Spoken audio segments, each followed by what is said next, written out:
Hi guys, thanks for watching the Stephen Mendes channel. I've got some new modules and I've moved the modules around in the cabinet. So here is my second cabinet, and as you can see, I've got the, let's zoom in on it so you can see the SH++ module here. We'll see it working in a moment. And I've also acquired another filter, another state variable filter, which I've mounted over here on the edge. As I ran out of space in the cabinets, I decided to get one of these portable modules and put the extra modules in it. As you can see, these modules are the ones I use when I'm using the ribbon controller module and the switch, and just some extra multiples. Now, as you can see, we have here the plug that plugs it into the main cabinet to get power and so. And so anytime I want to use the controller, I can always plug this in to the cabinet, get some power into it, and use the controller. Since I hardly ever use these modules except I'm using the controller, it makes perfect sense to do it this way.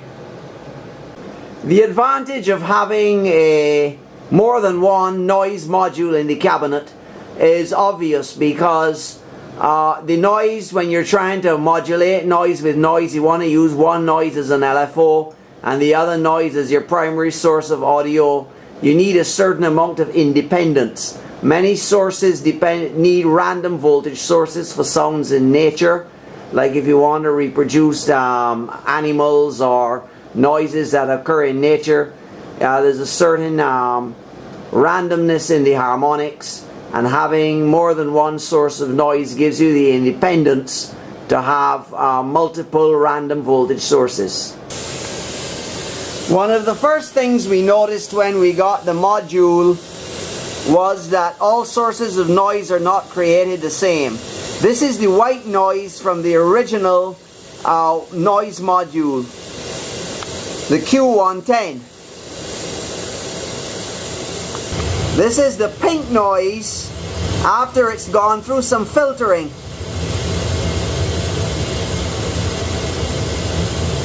And this is the low frequency noise of the Q110 module.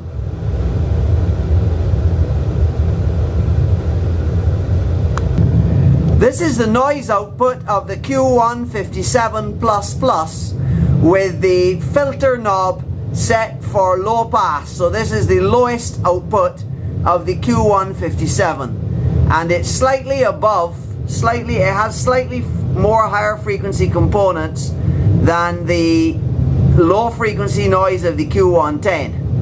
And as we rotate the filter knob, let's see what happens. Now you can hear and see more of the higher frequency components. Now you can hear the filter a little wider open and more of the high frequency components. Okay, that's with the filter fully open now, and you're hearing even more of the high frequency components, but it's not quite as high as the white noise from the Q110, even with the filter wide open. So we're not getting any attenuation of the filter. Hear and see the difference. There's a considerable amount more of high frequency energy in the white noise output of the Q110. This is not necessarily a bad thing, because in a way the Q157 complements the Q110 instead of completely eliminating it. So guys, you have a reason now to have both the Q110 and the Q157 in your rig. And then you'll have full and complete coverage of the entire noise spectrum. Of course, there are many other terrific features of the Q157 that we are going to go into in future videos and show you how to use various features of it for your patches.